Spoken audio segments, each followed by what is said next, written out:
En welkom by hierdie week se ANT Politieke Oorsig. Ons gesels soos ouer gewoonte weer met Roland Henwood van die Universiteit van Pretoria. So baie welkom Roland. Dankie Johnny, lekker om te gesels. Ek wil begin by Iran. Dit het 'n groot impak op ons landbouers al buite insetkoste is hoog. Wat is Trump se eindpunt met hierdie storie? Wanneer kan dit ophou? Gee ons dalk 'n bietjie agtergrond van waar Israel nou staan, Amerika staan, Iran nou staan. Ja, net so 'n bietjie. Goed, ons het laas gepraat dat dit lyk asof Israel en die VSA nie heeltemal dieselfde doelwitte nastreef nie. Ons het hierdie week weer gesien dat Israel aanvalle geloods het. Hulle het nuwe leiers, ou leiers wat in poste is, weer uitgeskakel met hulle aanvalle. En baie belangrik is die een persoon is die hoof van wat ons basies kan noem die nasionale wag, so 'n burgerlike gemeenskapsgebaseerde polisie wat baie brutaal is, mense onderdruk, amper die oë en ore van die ander instellings van die staat. Die leier van daai struktuur is dood. Ek dink nie daar's baie mense in Iran wat noodwendig daaroor soveel geplaas nie, maar wat wel belangrik is dat Ali Larijani, die veiligheidsraadgewer en word gesien as die mees senior leier in Iran op die stadium, is ook dood.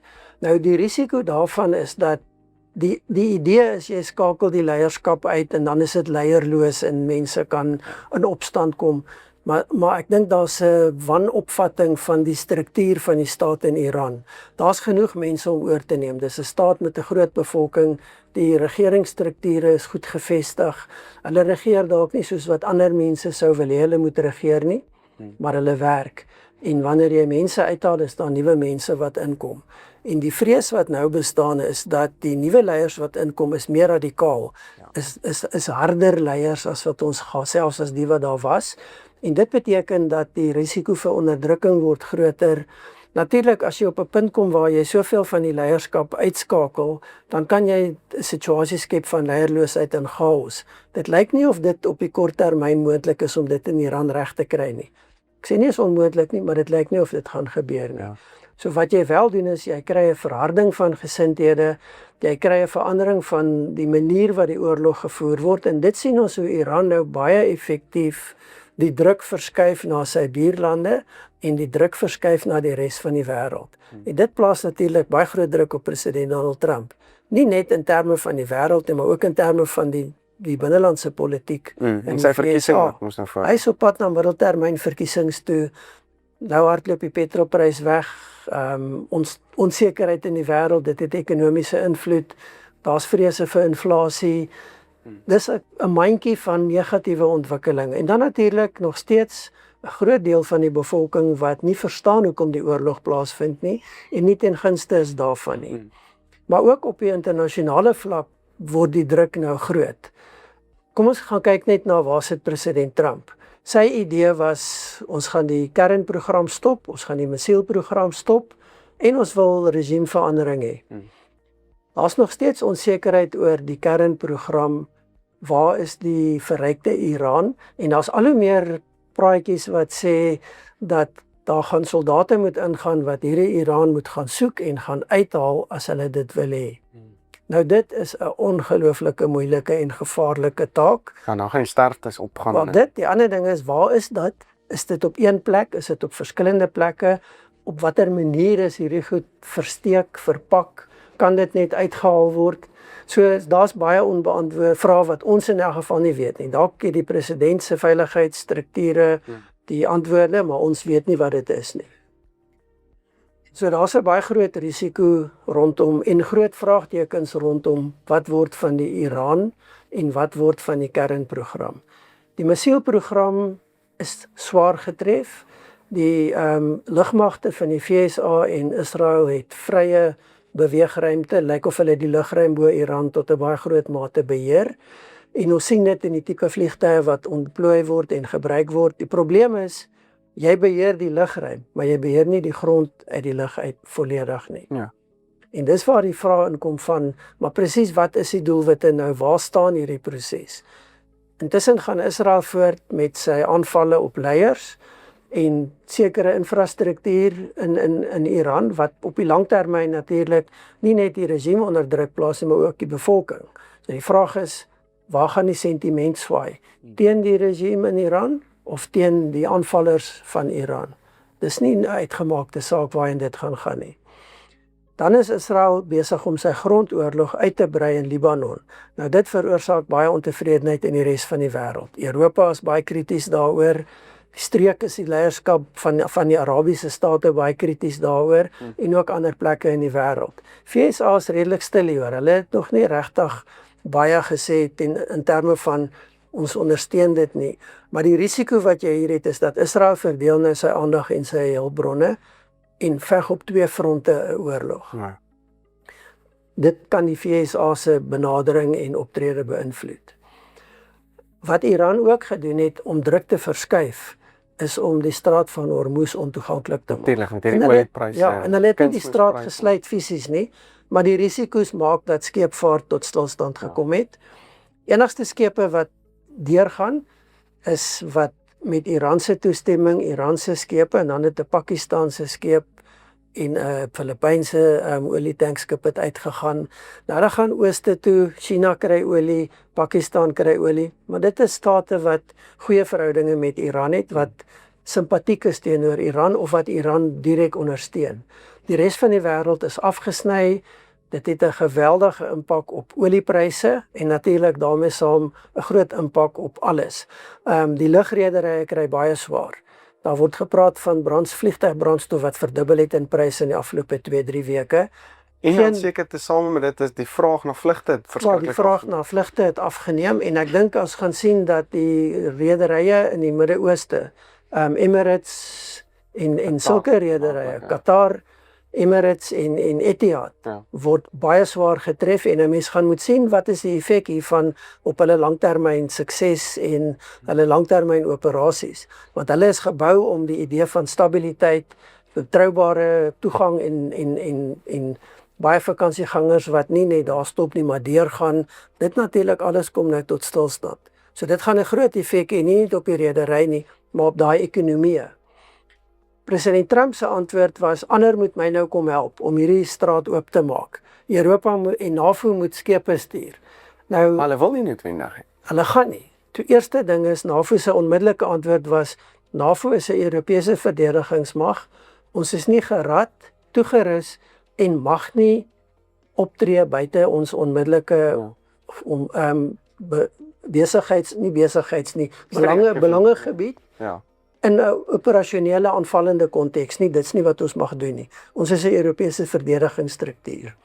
Dan wil die regerings in Duitsland, die Verenigde Koninkryk reeds baie vinnig gesê, is nie ons oorlog nie.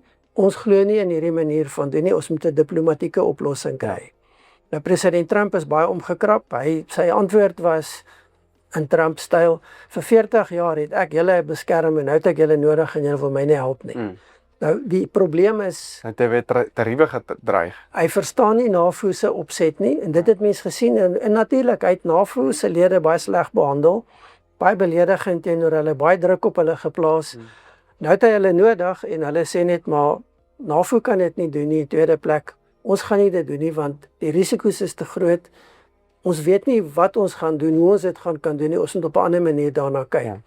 Van die regerings het gesê hulle oorweeg ander opsies. So hulle het nog nie gesê ons stap weg van jou af, ons gaan jou nie help nie, maar hulle gaan definitief nie help op die basis wat president Trump voorgestel het nie. Nou dit skep natuurlik ander spanning. President Trump het self so ver gegaan om vir China te sê maar julle moet kom help. Ja, ek het gesien nou. China is 'n bondgenoot van Iran. China koop meeste van omtrent al Iran se olie. China het olie gekry en China kan vir 'n hele tyd sonder Iran se olie klaarkom. Sien die ideaal nie, maar hulle kan dit doen. So dis onwaarskynlik dat hulle aan die kant van die VSA gaan toetree waar 'n oorlog met Iran hulle bondgenoot gevoer word. Ja. So dit is bietjie onduidelik hoekom president Trump spesifiek hierdie lyn volg en nie ander opsies gaan oorweeg nie. Waarskynlik kan hy nie sy militêre vermoë nou verdeel tussen 'n baie intense begeleidingsprojek, want dis ten minste wat dit gaan vat en 'n hoë risiko een daarbey en die res van sy operasies nie. So ons gaan moet kyk wat gebeur, maar dit skep nog verdere onsekerheid, skep spanning en dit het 'n ander effek. Waarby die res van die wêreld wat kyk en sê vir president Trump, maar wat wil jy eintlik doen? Het jy nie hierdie voorsien nie? Het julle nie Wanneer jy gaan dit dit nie opbou? hanteer nie. Ja, daai Nou kom die Arabiese state in die Midde-Ooste, die golfstate veral. En ons het gesien, Oman is baie uitgesproke van ons bondgenootskap in die VSA bring nie vir ons die sekuriteit wat ons verwag het nie. Dit stel ons bloot. Ons moet herbesin hieroor. So dit kan ander langtermyn gevolge hê. Die ander probleem wat hierdie state het, hulle wil nie gesien word dat hulle in die oorlog betrokke raak teen Iran en dan gesien word ons is aan die kant van Israel nie. Alhoewel daar 'n jy moet half kant kies en dan hulle gaan nie vir Israel kies nie. So daar is 'n verbetering in verhoudinge, maar dit is 'n stadige langtermynproses. en as Amerika môre onttrek, dan moet hulle nog sit steeds hulle. langs hulle Ja. Iran sit as hulle nou teëgaan. En Iran gaan nie verdwyn nie. En ek dink hierdie state, onthou, hulle was van die begin af gekant teen die oorlog. Hulle het tot op die einde het hulle vir president Trump gesê, moenie 'n aanval begin nie. Daar's diplomatieke oplossings vir hierdie probleem. So dit sit die VSA en president Trump in 'n moeilike situasie. Globaal word daar krities na hom gekyk, maar ook nasionaal in sy eie plek. Dit weet ons nie. President Trump het gesê Iran moet absoluut oorgee. Daar's geen teken op die stadium dat dit gaan gebeur nie en dit lyk nie of daar 'n rede is wat hulle gaan dwing om dit te doen nie. Nog nie. Dit gaan afhang van So daar wat sien in die gebeur. nabye toekoms dat hierdie ding nou eintlik gaan Al Iran se antwoord is stop die oorlog, onderhandel en hier's ons voorwaardes. En daai voorwaardes is nie aanvaarbaar op die stadium. Dit wat mense aanvaar hulle gaan sê nie. So president Trump kan natuurlik doen wat baie van sy opponente hom van beskuldig het alreeds en dit is op 'n dag besluit hy ons het bereik wat ons wil, die oorlog's verby en ek het gewen en hy stap weg. En hy los die streek met groot onstabiliteit, die wêreld. geweldig baie konflikpotensiaal en dan die effek op die res van die wêreld waar brandstofkoste, ander produkte, insetkoste, die ontwrigting van ekonomiese prosesse, al daai goed gaan vir die rekening van ander wees. En daarom die skeptisisme, maar ook daar's 'n groot mate van ontevredenheid omdat die VSA ten spyte van almal se advies en teenkanting wel voortgegaan het om die oorlog te begin, maar ook nie gekonsulteer het daaroor nie. So daar in daai opsig staan die VSA alleen. Kan dit hom seermaak in sy verkiesing, wat jou gevoel? Dit kan. Dit hang af wat gebeur tussen nou en die verkiesingstyd. En hoe Is nog erg die een rukkie. impak op lewenskoste en Lewenskoste is definitief ekonomiese kwessies altyd belangrik in middeltermyn verkiesings. Die teenkanting teen die oorlog, dit gaan afhang van word dit erger of begin mense inkoop in die idee en dan die ander belangrike ding is die koste van die oorlog nie net in geldterme nie maar ook in lewens. Nou sover is dit redelik onder beheer. Daar's min as mens dink hoeveel aanvalle daar is, hoe hoog die intensiteit is daar baie min lewensverlies aan die kant van die VSA. Maar dit kan baie maklik verander. Ja. Veral as En dan hulle moet amper boots on the ground. Dis die probleem. En Dan daar's begin al hoe meer tekens dat dit oorweeg word. Die vraag is wat en waar. Die ander probleem is natuurlik dat die oliepryse wat nou weghardloop, gaan nie baie vinnig afkom nie. Ja. Ons het gesien in die vorige oorloë Irak en Afghanistan het dit jare gevat voor oliepryse gestabiliseer Net van op 2 die jaar vlakke. op Ja. 'n manier, né? So hierdie is waarskynlik nie korttermyn pyn vir die res van die wêreld nie. Die ander ding is dat die effek wat dit het op die lugrederye is dramaties.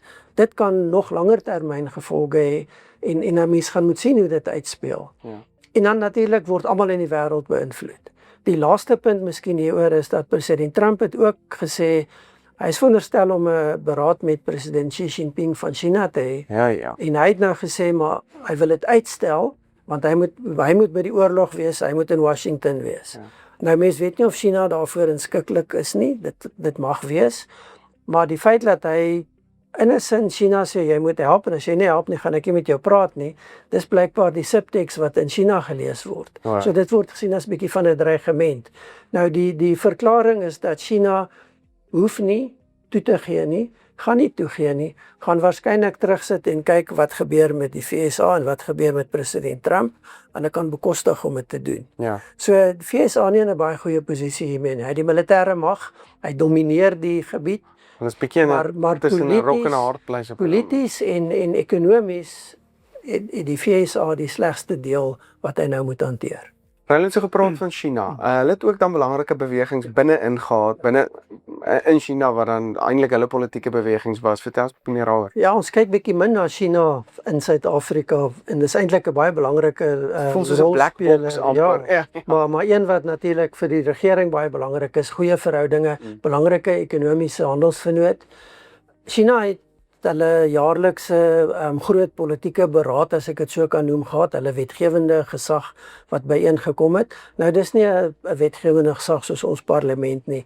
Hy het nie werklik besluitnemende bevoegdheid nie. Dis maar 'n rubberstempel vir die politieke leierskap se besluite. Maar belangrik wat daar besluit is, 5-jaar plan is aanvaar. Ek dink is die 15de een, so iets wat hulle aanvaar het. Interessant van hierdie een, dis 'n 5-jaar plan wat die laagste groeikoers in die vooruitsig stel wat nog ooit in China as 'n doelwit gestel is. 4,5 tot 5%, ja. wat vir China baie laag is. As ons dit in Suid-Afrika maar kan doen, maar dit is die Chinese het afgeskaal op dit. Primêre fokus, industrialisering, ontwikkeling van tegnologie en dan spesifiek die ontwikkeling van kunsmatige intelligensie verwante tegnologie. Groot projek in China. En dan natuurlik wat nou nie so aandag daar kry nie, maar in die agtergrond van dit, die ontwikkeling van hulle militêre magte, dit gaan voort. En dan wat baie belangrik is dis baie duidelik dat president Xi Jinping is besig om 'n al hoe stewiger greep op die magsmiddele en die magsposisie te kry. Hy het net voor hierdie beraad het hy senior militêre leiers uitgeskop, beskuldig van korrupsie. Nou daar's groot korrupsie in die stelsel en ook in die militêre omgewing. Soos nie net in Suid-Afrika wat korrupsie plaas. Nee, dis baie groot probleem in China en hy het 'n veldtog daarteen. Maar daar's al hoe meer die indruk dat hy dit gebruik om politieke opponente uit te skakel of moontlike teenstand uit te skakel en om sy magsposisie te verstewig. En dit lyk asof dit is wat hy nou weer gedoen het. So interessant wat daar gebeur, nog steeds 'n bietjie van 'n geslote proses vir baie mense wat van buite kyk, maar dit sê vir 'n mens Xi Jinping is op koers. Hy het selfvertroue, hy's gefestig en hy sit sy planne uiteen en sy planne kom in werking. Laer groeikoers, maar nog steeds beter as die meeste ander plekke in die wêreld. Ja, op die oomblik. So ek wil 'n bietjie plaaslik terugkom Suid-Afrika toe ons verhouding met Amerika, soos dalk 'n Bozell, het redelike wyd in Suid-Afrika wat hy nou besoek. Hy besoek hoekom sal hy dit doen byvoorbeeld en hoe lyk ons verhouding dan met Amerika vorentoe? Goed, dis baie interessant. Kom ons begin by die ambassadeur of die aangewese ambassadeur. Ja, nog nie sy geloofsbriewe aan die president oorhandig nie, maar hy het wel afskrifte aan Dirkou oorhandig, so hy is nou die aangewese ambassadeur. Hy is in Suid-Afrika en anders as wat 'n mens gewoond is van meeste ambassadeurs of hoofkommissarisse, is hy baie hoë profiel onmiddellik. Nou daar's twee redes. Die een is dat hy sy manier van aanstelling, dit wat hy gesê het, sy persoon is een wat baie sigbaar is en hy het dit met hom saamgebring Suid-Afrika toe. Daar's twee vrae vir my. Die riglyne wat hy moet volg, hy's nou die aangewese ambassadeur, so hy moet optree binne die konteks van diplomatieke gedrag en protokol. Hy kan nie net doen wat hy wil nie. Maar daar is tog 'n bietjie moontlikhede vir vryer optrede. Die vraag is, gaan hy 'n aktivistiese ambassadeur wees? Dan gaan hy waarskynlik baie probleme optel. Ons het gesien dat hy reeds met sy eerste openbare toespraak is hy teruggeroep Dirkou toe. Ja. Hy's op die rooi tapuit, hy moes gaan verduidelik en hy moes hoor dat sy uitsprake is onaanvaarbaar. Nou interessant, hy het voordat hy by Dirkou was, het hy op sy sosiale media gesê, ek bedoel dit nie so nie. Ek aanvaar die uitspraak en die bevoegdheid van Suid-Afrikaanse howe en hy vra om verskoning vir wat hy gesê het. Nou jy kan dit soveel keer doen, dan word jou verskoning nie meer gesien as aanvaarbaar nie. Ja. So dis die een dimensie van ambassadeur Bozell. Wat interessant is dat hy alreeds sigbaar is. Hy besoek plekke, hy maak toesprake. Nou hoekom? Dis sy persoon. Hy is hiernatoe gestuur met 'n doel. Hy is nie hiernatoe gestuur om iewers agter die skerms te sit en te kyk wat gebeur en verslae te skryf nie. Hy is hier om invloed uit te oefen, lyk dit. Die tweede belangrike ding is as 'n mens gaan kyk na wat hy doen, is die boodskap wat hy dra. Hy het gesê, eerstens, die FSA wil baie graag goeie verhoudinge met Suid-Afrika hê. Hulle wil nouer verhoudinge met Suid-Afrika hê en belangrik, hulle beskou Suid-Afrika as een van die top 10 lande in die wêreld om verhoudinge mee te bou, goeie verhoudinge te bou. Hoekom? Ons posisie. Posisie van Suid-Afrika, die simboliese posisie van Suid-Afrika, Suid-Afrika as 'n leidinggewende, ja, en 'n leidinggewende rolspeler in Afrika, maar ook in die suide. Suid-Afrika, Indië, Brasilië, baie sterk rolspelers, invloedryke rolspelers, so dit maak sin in daai konteks, maar dan stel hy die voorwaardes vir hierdie samewerking. En dis waar dit moeilik raak. Daar's heelwat mense wat gaan sê ons stem saam met die voorwaardes. Is net so baie of meer mense wat gaan sê ons stem nie saam nie. Dis op die stadium nie die belangrikste nie. Die belangrike punt is as jy sê ons wil goeie verhoudinge bou, maar hier's my voorwaardes. Wat jy eintlik vir 'n regering sê is jy kan met ons saamwerk op ons voorwaardes. Nou dit gaan nie goed af op enige plek in die wêreld nie. Dit word gesien as arrogant, dit word gesien as inmenging, dit word gesien as 'n miskenning van jou status, jou soewereiniteit en jou reg om jou eie besluite te neem. Ja. Veral as dit nou as dit eise is wat baie na aan die politiek van die dag kom, dan word dit gesien as inmenging. En dit is daar waar die haakplekke kom. Nou sekere politieke partye en leiers gaan sê maar dis reg, ander gaan sê nee. Hang of dit met hulle uitkyk op beleid of nie. En dit is nie die rol van 'n ambassadeur nie. Die rol van 'n ambassadeur is natuurlik bevorder jy jou eie staat se belange, jou staat se buitelandse beleid, maar jy moet ook die vermoë hê om binne 'n omgewings te omgewing maak, te gaan om werklik invloed uit te oefen, kan jy nie net affronteer nie. Jy moet ook oortuig, jy moet ook sekere goed kan aanbied op 'n manier wat sê maar dis hoe ons dit doen. Ek dink wat vir ons sê dat die Suid-Afrikaanse regering nie heeltemal inkoop nie, of dalk nie weet hoe om dit te hanteer op die stadium nie, is die feit dat Suid-Afrika nog steeds nie 'n ambassadeur in Washington aangewys het nie. Wow. My perspektief, dis 'n swak besluit, want jy het nie die vermoë om toegang te kry, te verstaan, te beïnvloed wat jy andersins sou hê nie. Ja, daar is 'n ambassade, daar is nuwe aanstellings gemaak, daar's 'n charge d'affaires, iemand wat in die plek van die ambassadeur optree, maar dis nie die ambassadeur nie.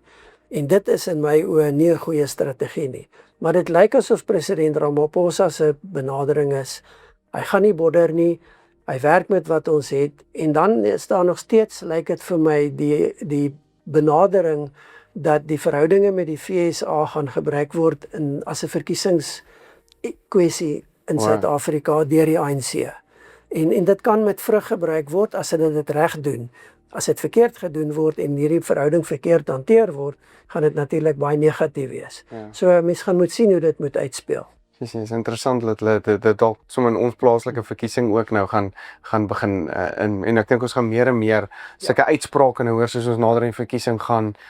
Snaakse goed. So hulle kan byvoorbeeld nie swart ekonomiese bemagtiging dink ek nou wegvat nie, want dit gaan hulle te seer maak. Ja, die regering is baie sterk verbind tot die beginsel, maar wat ons wel sien, en daar's geweldige druk van buite die ANC, maar ook lyk dit vir my van sekere sektore, dalk nie net binne nie, maar wat naby aan die ANC beweeg, wat al hoe meer begin sê, maar hierdie werk nie. En interessant dat minister Pakstow, wat eintlik maar die ministerie hanteer waar baie van hierdie goed tuis hoort, het nou al by 'n paar geleenthede begin sê, maar ons moet praat hieroor, ons moet kyk na wat se aanpassings kan ons maak om dit beter te maak, om te kyk dat dit werk soos dit moet werk. Nou of dit vir mense wat teenstanders van die idees hoop gee, weet ek nie, maar ten minste lyk dit of die ou manier van doen gaan nie voortbestaan nie. Daar's analiste wat sê die hele ding gaan basies verdwyn. Ek voorsien nie dit nie, die ANC is te sterk gebou op dit. Ja, kan nie al nie nou die verkiesing word. Ja, aanpassings lyk dit vir my verseker. Trouwens, ons sien al reeds bepaalde aanpassings wat minister Pakstow gemaak het. Dit word nie noodwendig aangekondig as ons vervang hierdie met hierdie nie, maar daar's definitief tekens van herbesinning en aanpassings wat vorentoe gemaak gaan word. En dat ons binnekort Starlink kan kry.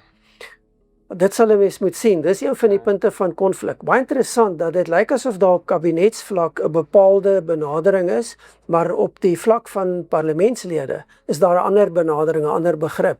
En nou sien ons dat die minister van kommunikasie geweldige druk kry van ANC parlementslede, want hulle sê hy tree op buite die beleidsraamwerk. Nou hy kan nie daai voorstelle maak sonder dat dit deur die kabinet ook bespreek is nie. So mens gaan moet sien hoe dit hanteer word, wat jammer is of dalk met opset. Die president bly stil hieroor. Hy praat nie, hy gee nie leiding nie.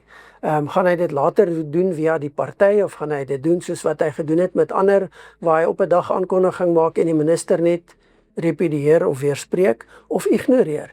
Ons het gesien hoe hy dit in Januarie gedoen het met minister van elektrisiteit, Gosenzo Ramokgopa, wat uitsprake oor Eskom se herstrukturering begin maak het, wat groot konsternasie veroorsaak het, en die president het doeteenvoudig in sy openingsrede by parlement gesê, dis hoe ons dit gaan doen, dis wat gaan gebeur, en dit was nie wat minister Ramokgopa gesê het nie. Ja. So dit kan ook gebeur.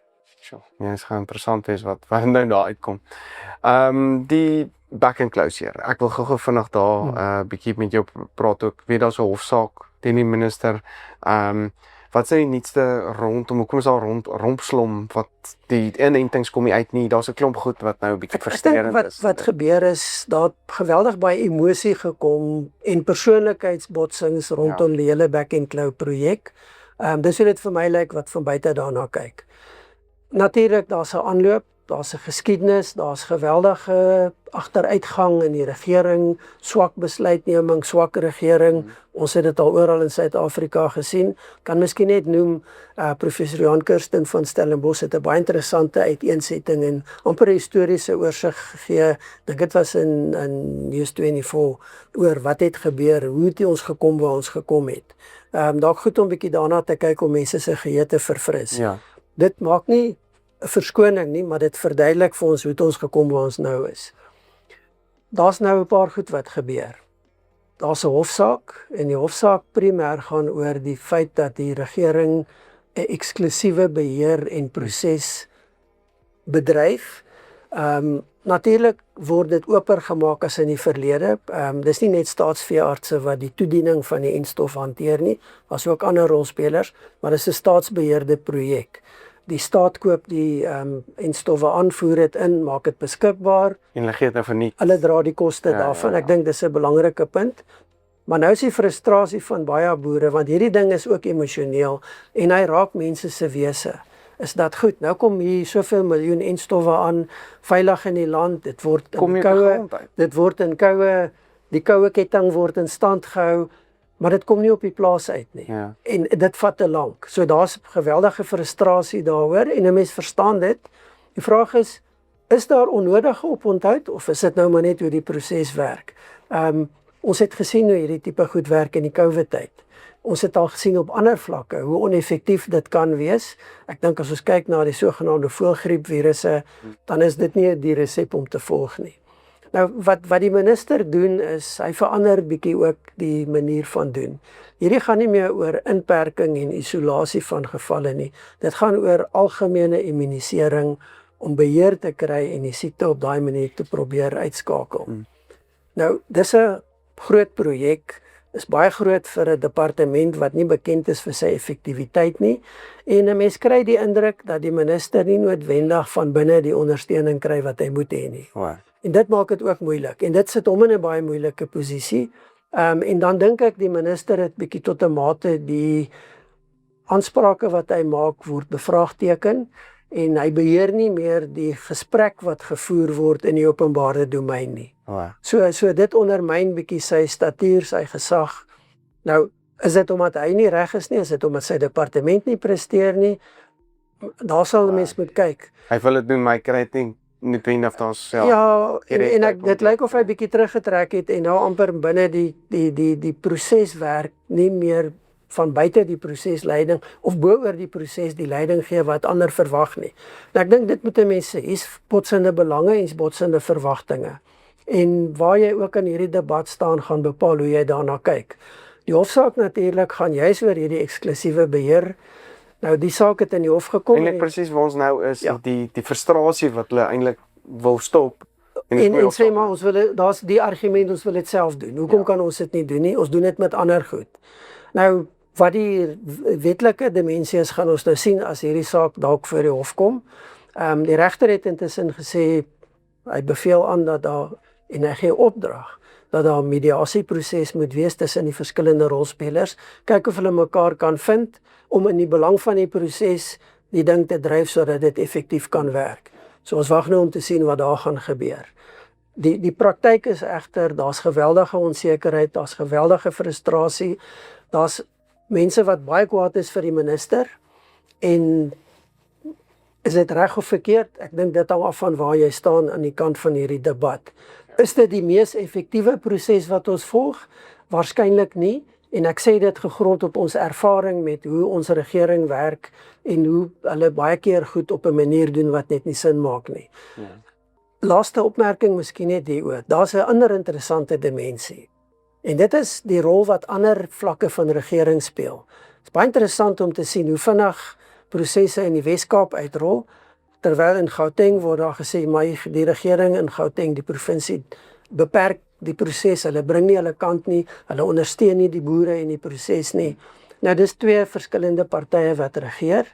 Die Wes-Kaap het toe die back and claw begin onmiddellik maatreëls ingestel, die regering versoek om sekere goed te doen, en baie belangrik, hulle het 100 miljoen rand uit hulle begroting beskikbaar gestel en te sê, hier's ons bydra om die proses te versnel. Nou hulle het 'n sterk minister van landbou, hulle het 'n sterk provinsiale regering, hulle het 'n effektiewe provinsiale regering. Dit lyk of dit goed werk. Daar's baie hoë vlak van inenting soos wat die enstof beskikbaar raak. 'n Mens gaan moet sien wat in die res van die land gebeur, en dit moet ons onthou, die oorsprong van die back and claw is nie in die Wes-Kaap nie, dit kom uit die noordelike provinsies uit. Ja, hulle het 20 dae al, ja, een of twee en hulle het nie die baie gevalle nie, maar hulle het 'n onmiddellike plan in werking gestel wat werk. Ja. Ander provinsies stadig, dis moeilik, is nie goeie kommunikasie nie. Nou die minister moet natuurlik met al 9 die provinsie se landbouministerie saamwerk. So behalwe die uitdagings wat hy in sy eie departement het, het hy ook die uitdagings in elke provinsie. Nou ons sien dit nie dieselfde emosionele impak en wat boere fisies beleef nie, maar dis die probleme wat jy het met onderwys, met gesondheid, en so kan ons aangaan. So dit hou ook verband met die strukturele ontwerp en die prosedures wat in Suid-Afrika gevestig is. En laaste vinnige opmerking, dink jy hierdie gaan vir John Steenhuisen seermaak? Dink jy hy gaan moontlik die einde van die jaar, as hy nou nie meer leier is nie, hulle kan ons dan ideaal kan ons nou vervang ook. Dink jy hy gaan die einde van die jaar sien as minister van landbou? Ek dink hy het seer gekry as minister. Wat hy gedoen het is om te sê, ek gaan nie meer myself as partyleier verkiesbaar stel nie. Ek rig my op hierdie proses om hierdie ding uitgerol te kry en suksesvol te maak. Die vraag is, gaan hy dit reg kry? En dan, hoe word dit beoordeel? Want dis twee verskillende goed. Hy kan al die doelwitte bereik, maar gaan hy beoordeel word as suksesvol? Dis moeilik om te sê. Onthou sy leierskap, beoordeel dan ook. En hoe kwaad mense is, hoeveel verliese hulle gelei het, wat daarmee gebeur. So die leierskap van die party hou op 10-11 April wanneer die partykongres plaasvind. Dan kan 'n volgende leier van die party besluit, wil hulle veranderinge aanbring. Natuurlik in oorleg met die president wat die aanstellings doen. So daar's geen waarborge nie. Ja. My indruk is dat daar wel 'n ooreenkoms is dat hy in die pos sal bly. Ek dink dit sou dom wees van die DA, tensy daar iets drasties verkeerd loop, om nou midde in hierdie proses 'n leierskapsverandering te bring, ook in die ministerie, maar daai persoon begin amper weer van voor af. Interessant net rondom back and claw dat dit nou in die politiek ingesleep word, en van alle partye sê die EFF in die parlement, hulle gaan beklei dat die boere vergoed word vir hulle verliese. Nou, ek wil amper sê, wow, dit gebeur in Suid-Afrika. Dis nou, ja, dit som nou alles op, dat die EFF vir die boere beklei. Ja. Baie dankie Roland, hierdie was weer soos gewoonlik ongelooflik interessant geweest. Skakel in volgende week, dan gesels ons verder oor wat in Iran aangaan, wat plaaslik aangaan, waar is die nuutste nuus, en so 'n bietjie die storie agter die storie gaan kyk, maar baie dankie vir jou tyd. Dankie Janie, altyd lekker.